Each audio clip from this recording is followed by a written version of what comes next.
By the way, a related note on this, you can start thinking, this is a very simple scheme we came up with, which is just the Euler scheme. You can think about more generic schemes to say, look, if I want to have a one-step scheme into the future, so I take my solution now and let's say I get my solution later, right? Then the question is, well, how do I think about modeling this? Well, same thing is going to happen over here. If you take n steps, you're going to get a to the n y0. Then it's really important what happens to this matrix A of n. Now, one of the linear algebra tricks that you may have learned, hopefully you did, but we'll kick it around right now, because when I learned it, it was like, oh, cool trick.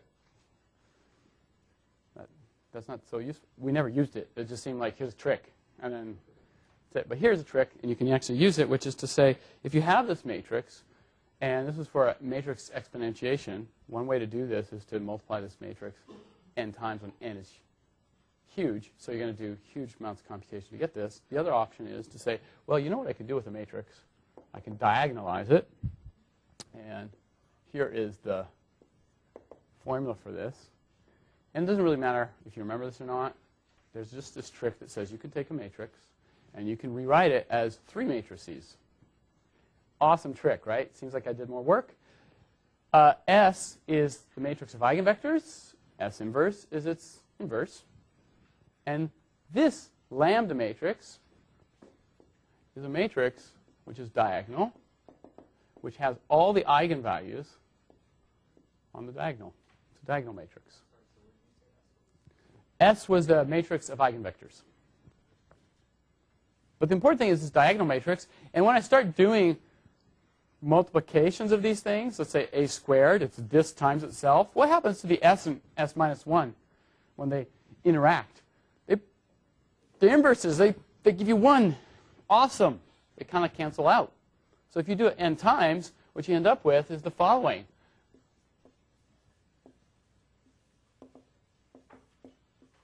So you say, well, I still have a problem. I have still this matrix that I'm lifting to the nth power. Yes, but this matrix is now diagonal. And if you lift it to the nth power, take this matrix, lift it to the nth power, all you got to do then is just do that.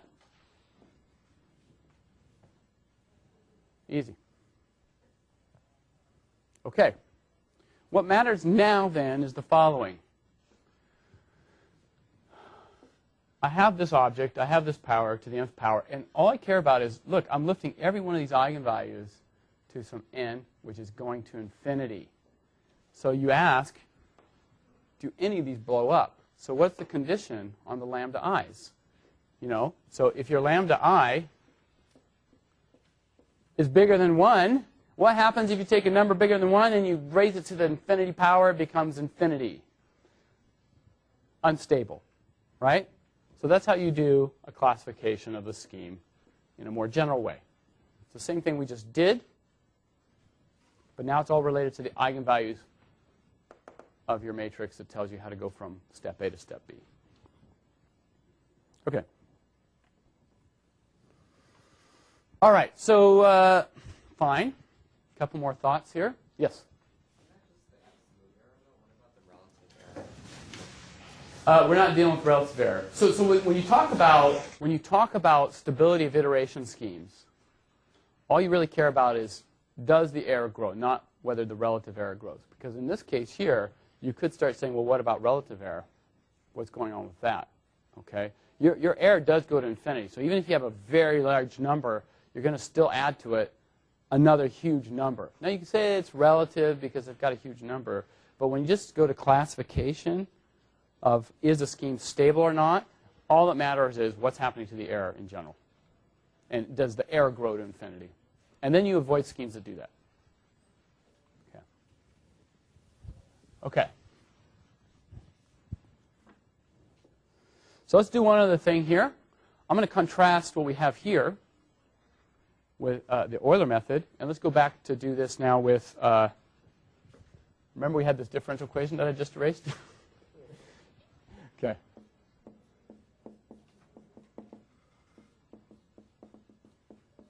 And here's the thing we're going to do. Euler said, or this was what's called forward Euler.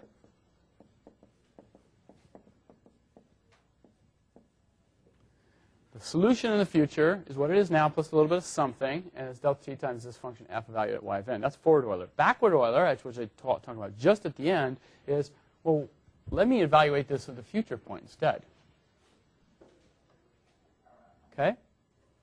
And again, I made this point, which was, wait a minute, the future is what it is now plus a little bit of the future. But I didn't know the future. So how am I going to solve this thing? So then that's the implicit thing. And so in this case, it's actually easy because it's such a easy differential equation. What I'm going to do is put in the f. And instead of, it's just going to be, remember I'm solving this here. So it's going to be lambda. I'll just do 1D. There it is. Now, again, I can move this to the other side, pull out the y of n plus 1, and what I can find is y of n plus 1 is equal to 1 over 1 minus lambda delta t y of n. Look at the difference in this scheme. So if I take n steps in this thing, then what I'm going to actually do is take this thing to the nth power, make that y0, make that n. So you hear all the voices outside the door. This is what happens first week. Everybody's uber excited. They can't control themselves from coming 10 minutes early to class, right? And like walking in the door 10 minutes before class. It's not even that crowded of a class. Watch what happens. I guarantee you by the middle of next week, you won't hear them until you're gone. You'll be gone by the time they start making noises. Here's your formula. Now contrast this. This is just the same differential equation using forward Euler to using something that backward Euler had this thing in it. So you could still do stability criteria. Here's the stability criteria that you had for forward Euler and backward Euler. And for this one here, let's let z, for instance, be... actually, let's do the following. What you care about is this, does this thing blow up? If this thing, so now you have a divide by here. And let me do the following here. I'm going to erase here. And what I'm going to do for both these schemes, I'm going to let z be some number, lambda delta t. That's what you see everywhere. And for forward Euler,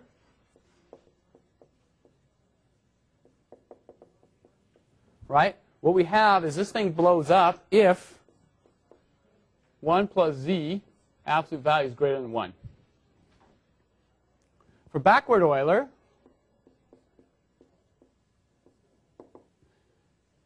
this thing blows up if this is greater than 1. So let me draw you two pictures.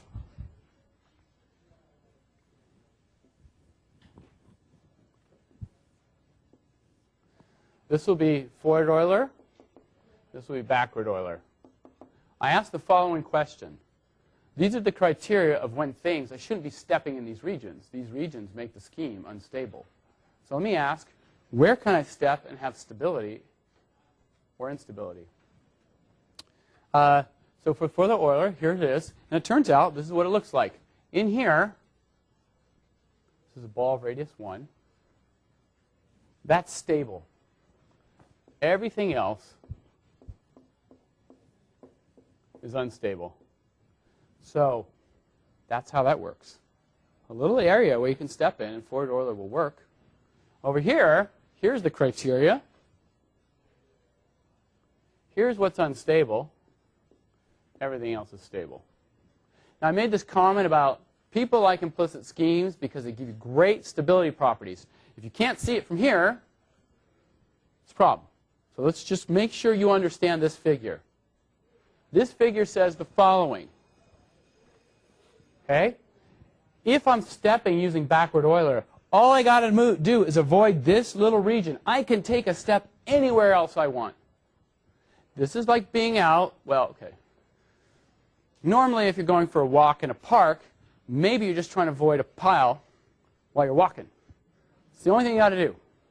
This is more like walking near the fountain here with all those geese. Because everywhere you walk, it's bad, except for very small regions. Okay? So now if you were going to write a scheme to walk through a nice meandering differential equation park, you would want to be in this park and not that one.